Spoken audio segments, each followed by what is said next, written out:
यहाँ तक कि जब ये सब चींटियों की वादी में पहुँचे तो एक चींटी ने कहा, ऐ चींटियों, अपने बिल्लों में घुस जाओ, कहीं ऐसा ना हो कि सुलेमान और उसके लश्कर तुम्हें कुचल डालें और उन्हें खबर भी ना हो। अल्लाहुल अज़ीम। साइंस जिन चीज़ों को आज डिस्कवर कर रही है, कुरान और हदीस में चींटियों के बारे में वो हक़ाइक़ आज से 1450 साल पहले बता दिए गए। इस्लाम की तालीमात के मुताबिक चींटियाँ बाहम कम्युनिकेट करती हैं। जब वो आपस में चलते चलते सर जोड़ती हैं तो हकीकत में वो एक दूसरे को कम्युनिकेट कर रही होती हैं, वो एक दूसरे के साथ बातचीत कर रही होती है, अगरचे उनकी बातचीत का अंदाज़ हमारी गुफ्तगू से मुख्तलिफ होता है।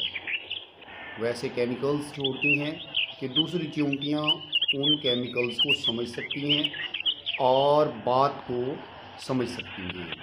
ये कि चींटियाँ भी इंसानों की तरह कॉलोनीज़ बनाकर रहती हैं।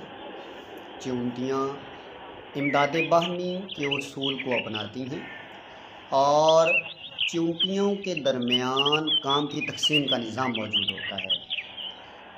चींटियाँ आम तौर पर अपने बिलों की हिफाजत करती हैं और वो अपने बिलों को इस अंदाज़ में बनाती हैं कि उनमें पूरा निज़ाम मौजूद होता है। सांस लेने के लिए ऑक्सीजन की बाकायदा फराहमी का निज़ाम भी मौजूद होता है। कार्बन डाइऑक्साइड को निकालने के लिए भी पूरा निज़ाम उनके बिलों में मौजूद होता है। वो आपस में एक दूसरे के साथ अशिया का तबादला करती हैं। वो ज़ख़ीरा शुदा अनाज की हिफाजत करती हैं और उसका ख्याल रखती हैं, अगर कोई बीज फूटने लगे तो उसकी जड़ें काट देती हैं।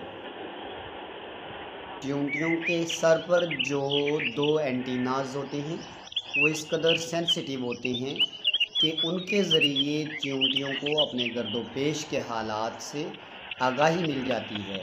यही वजह है कि एक चींटी को हज़रत सुलेमान अलैहिस्सलाम के लश्कर की ख़बर पहले से मिल गई और उन्होंने बाकी चींटियों को बता दिया कि अपने अपने बिलों में घुस जाओ।